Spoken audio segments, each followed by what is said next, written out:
my dearest Hootzifer.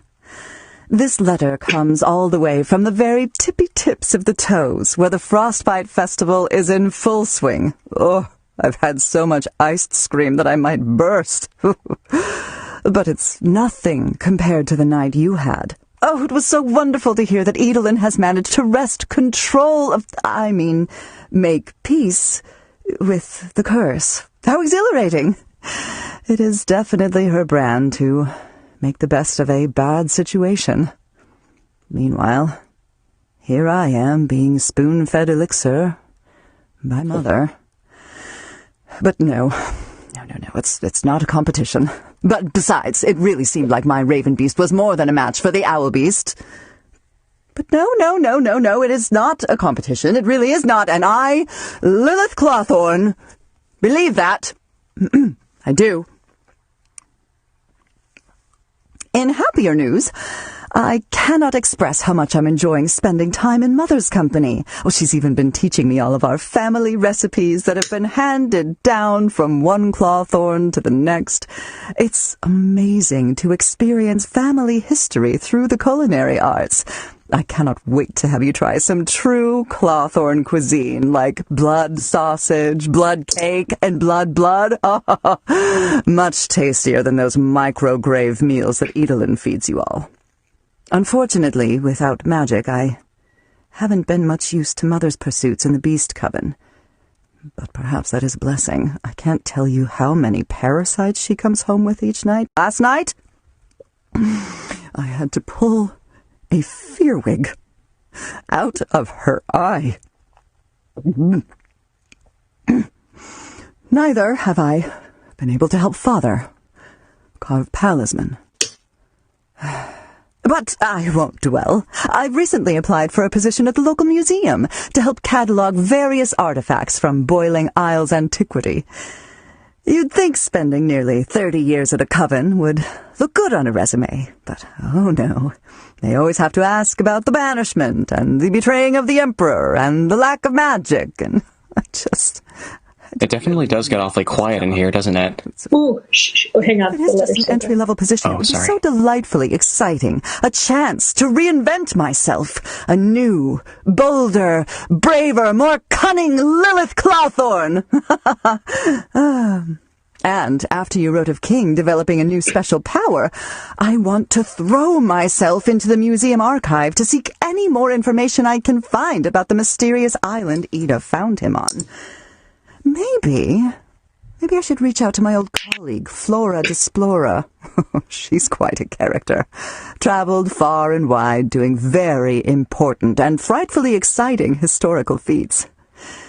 But would she even remember little old me? But now to the juiciest part of our correspondence. The goss corner, if you will. Attention, Edelin Clawthorn, or anyone else this letter is not intended for. This letter has been hexed. Anyone trespassing through its contents risks life, limb, and liability, and I shall not be held responsible for any bad luck that comes your way. Now, oh, my heart is full. Oh, after hearing that Luce and Amity finally managed to reveal their feelings to each other. If only it were that simple as an adult. Someone, bought me a bouquet of spiders the other day. My mother was interested. She just wants to see me happy. And my coworkers were interested, especially after I turned down their offer to create my Incineradate profile. But I am not so interested. I don't think I ever have been.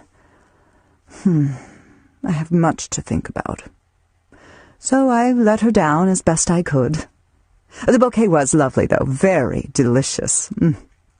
Anyways, I must sign off. My mother says she's received another bouquet for me, this time filled with rat eyes, and I must prepare to let down yet another suitor.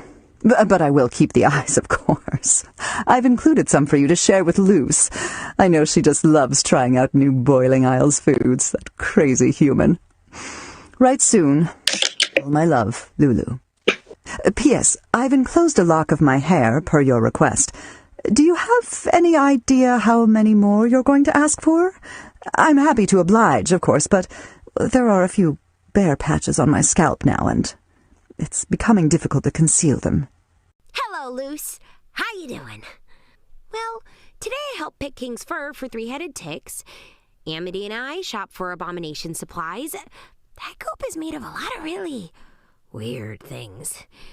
And I read through a little more of Philip's diary. And wow, that dude is smart. But it's so weird. I followed all his instructions to a T, but my portal still came out so wonky. Did he have someone help him? Had a tough time sleeping, too. I keep thinking of seeing my mom in the rain. I know she'd like this world if she could just meet Ida and King. After we give King a bath, of course, and we might have to ask Hootie to hide, just for a little. Oh, and I'd have to give Ida a heads up not to talk about facing off against an evil emperor, or her sister threatening to drop me off a bridge, or my girlfriend's parents sending a robot made of magic gunk after me. Maybe we can get those memory tweezers from Hexhide and I can... No. Erasing your mom's memories is not going to solve any of your problems, Luce. Or maybe it will. After all, Amity and Willow seem to be friends again. Well, they seem to be friendly again. They're still working out some things. So, that's a no. Oh! What's a language everyone understands? Food! I can show her some of the Boiling Isle's best dishes.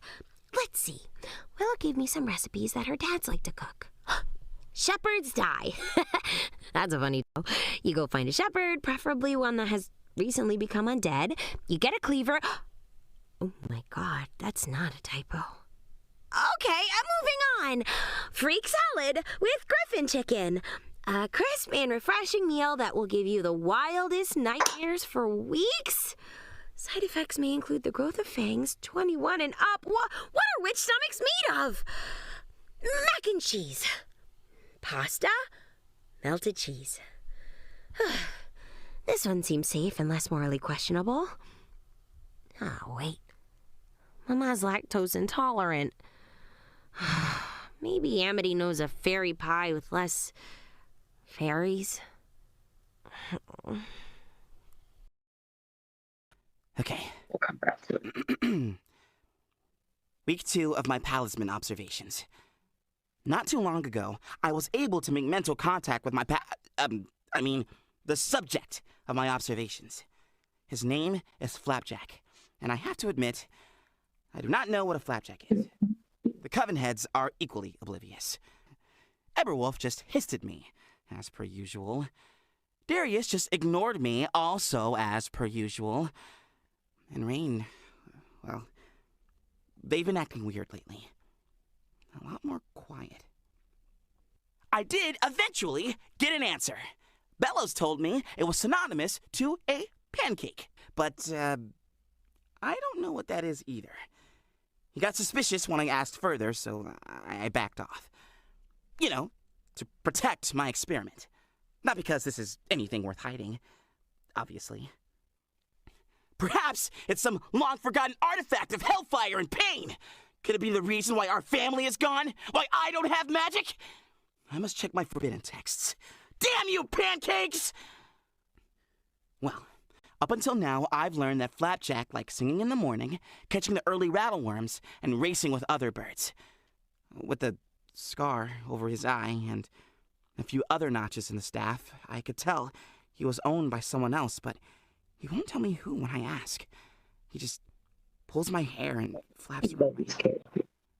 It's clearly a touchy subject. And proof that this vile creature is still hiding something from me. His true wild nature, his evil intentions. Today, to further my research into the dangers of wild magic, I decided to put Flapjack through a test. Normally, he gets a handful of crabapple claws in the morning, but today, I put out a single goreberry, an edible but disgusting fruit often disliked by palismen. Routine broken, expectations dashed.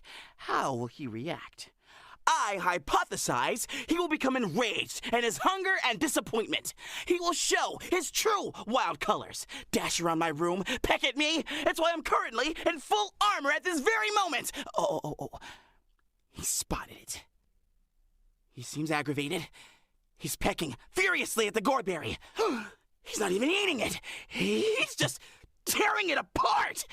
Wild magic does make you vicious. It does. Oh. Thanks, Flapjack.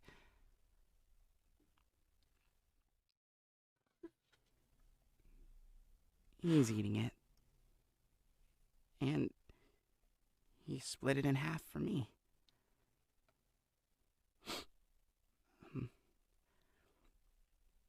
I think it's time to conclude these tests.